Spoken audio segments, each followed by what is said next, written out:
प्रभु की महिमा है ना हमारे बीच में होने पाए। आपने ध्यान देना है इन चीजों के ऊपर, वचनों के ऊपर। जब भी वचन खोला जाता है तो प्रभु हमारे साथ में होता है और प्रभु अपने लोगों को क्या सिखाना चाहता है प्रभु अच्छे तरीके से जानता है। आमीन। और देखिए जी, जो बाइबल में तस्वीरें हैं उत्पत्ति से लेकर प्रकाशित वाक्य तक, लेकिन अगर हम 100 गुना की बात करते हैं, 100% की बात करते हैं, तो ये पूरे संसार में जो 100% की बात होती है उस बात को पक्का क्लियर माना जाता है। आमीन। सही है जाने, उस बातों को क्लियर माना जाता है जब भी कोई व्यक्ति ये बोले कि 100% है ना, जो 100% होगा, है ना।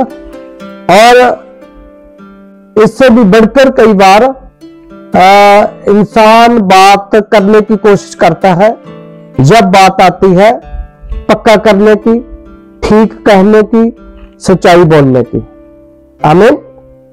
तो प्रभु का वचन ऐसे ही जब हमारे बीच में ये खुलता है, 4 भूमि के बारे में बताया गया है बाइबल में, और इन बातों से शुरू में जब हम प्रभु में कभी आए थे सन 2000 में, तब ये बातें हमें शुरुआत में सुनने के लिए मिली थी, लेकिन उन दिनों में ये बातें सरल थी, है ना, और इतनी गहराई में नहीं थी।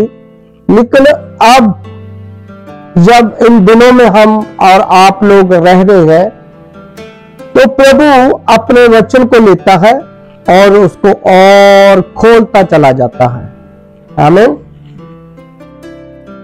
इसीलिए जैसे हम जूम मीटिंग कर रहे हैं प्रभु की दया से, तो आप लोग सब प्रभु की दया से बने रहिए ताकि हम प्रभु की महिमा करें, उसकी स्तुति करें और उसकी आराधना करें, उसकी बड़ाई और प्रशंसा कर सकें। आमीन। हालेलुया। और ऐसे ही जो वचन, जो प्रभु का वचन हमें बताता है कि मनुष्य को यीशु मसीह ने कहा था कि इंसान ने लिखा है कि तुमने मुझे नहीं, बल्कि यीशु मसीह ने कहा मैंने तुम्हें चुना है ताकि तुम फलदार हो सको। अतः तुम्हारा जो फल है वो क्या रहे? कायम रहे। फल क्या रहे भाई? कायम रहे। तो प्रभु जो किसी इंसान को जब अपने पास बुलाता है वो इसीलिए बुलाता है, जब किसी के चुनाव के बारे में प्रभु बताता है, इसीलिए वो बताता है। उसका प्रभु का पास बुलाना, चुने जाने का मकसद क्या है? कि हम फलदार हो। आमीन। क्या हो? हम फलदार हो सके। अब प्रभु देखिए फलदार उस पेड़ की बात कर रहा है, क्योंकि हम एक पेड़ की तरह हैं, एक वृक्ष की तरह है जिसको फल लगते हैं। और फल अगर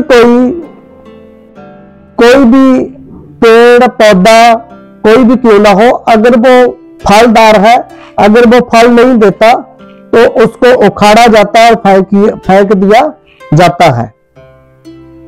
ऐसे ही पृथ्वी के ऊपर यीशु मसीह के आने से पहले कि वो प्रचार करे प्रभु की सेवकाई का काम शुरू हो, तो वहां पर यूहन्ना बपतिस्मा देने वाला था, तो वो प्रचार कर रहा था। प्रचार करते करते उसने कहा कि वृक्षों की जड़ों के ऊपर कहलाड़ा जो है वो रखा गया है ना। ये प्रभु का वचन था, क्योंकि जब प्रभु का वचन आता है तो वो अपने आप को अपने लोगों के प्रति वो प्रकट करता है। किस लिए प्रकट करता है, क्यों प्रकट करता है, कैसे प्रकट करता है? प्रभु का प्रकट करने का मकसद क्या है? ताकि हर कोई व्यक्ति अधूरा ना हो सके, मुकम्मल हो, ताकतवर हो और प्रभु में आगे बढ़ना हो वाला हो, प्रभु में उन्नति और तरक्की करने वाला हो। आमीन। तो ये सब चीजें जब होती है किसी मसीही जीवन में, विश्वासी बहन भाई के जीवन में, तो ये प्रतिफल को दर्शाता है। किसको दर्शाता है? प्रतिफल को दर्शाता है। क्योंकि बहुत सारी बातें जब हम वचन के साथ देखते हैं, इसके ऊपर प्रभु की लिखते हैं और इस युग के संदेश के बीच में से अगर हम बात करते हैं तो प्रभु उन हवालों से भी, है ना, हमारे से बात करता है। तो सब चीजें जो बाइबल में है, इस युग के संदेश में है, वो तकरीबन सारी बातों को जब मिलाया जाता है तब ये बात समझ आती है किसी को कि 100% जो चीज प्रभु कह रहा है ना, जो फल देने के बारे में प्रभु बात कर रहा है, वो कौन सी बात है, किस लिए बात है, प्रभु क्यों हमें ये सब बातें कहना चाहता था और क्यों बताना चाहता था। आमीन। तो एक बार प्रभु के लोगों ने कहा, चेलों ने कहा कि प्रभु हमने सब कुछ छोड़ दिया है और हम तेरे पीछे होने हैं, हमें क्या मिलेगा?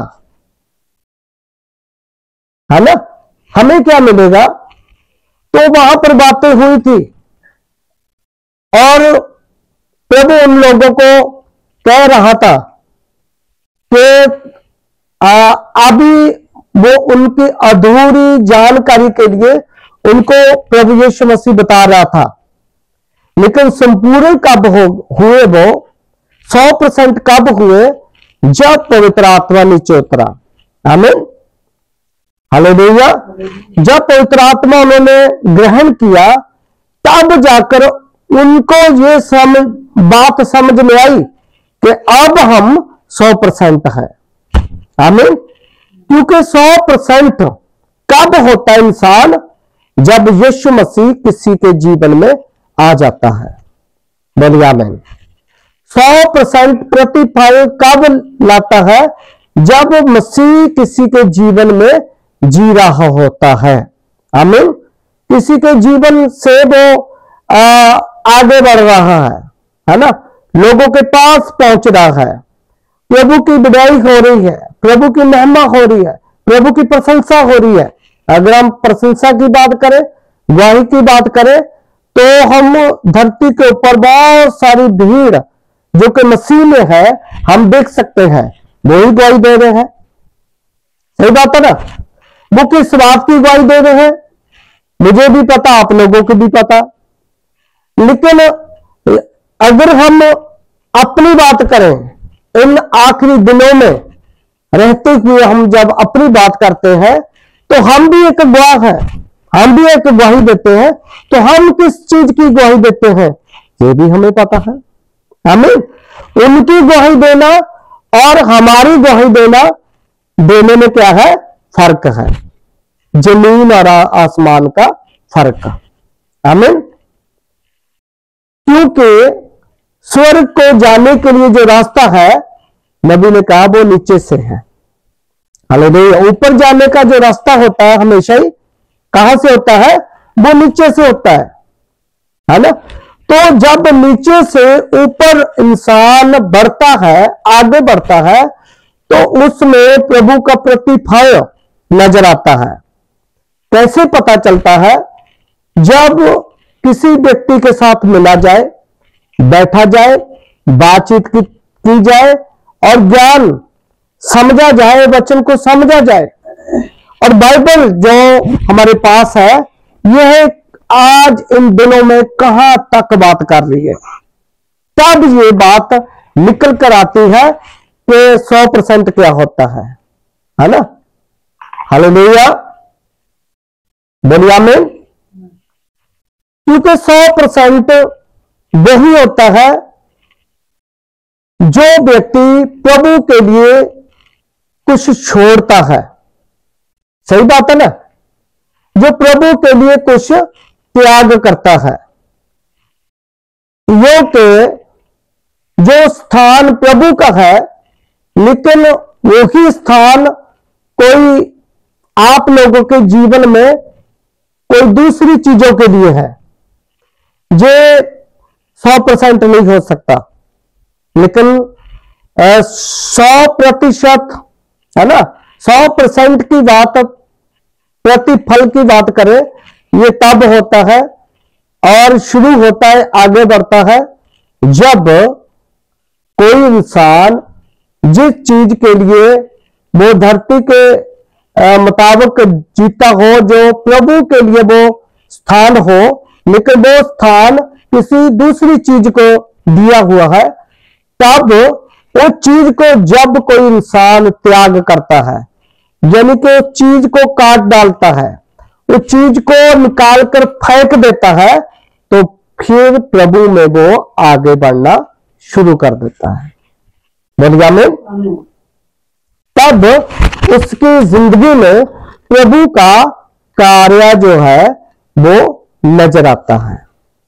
हालेलुया, बोलिए आमीन।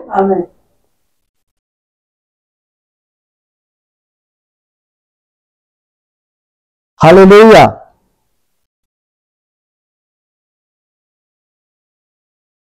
क्या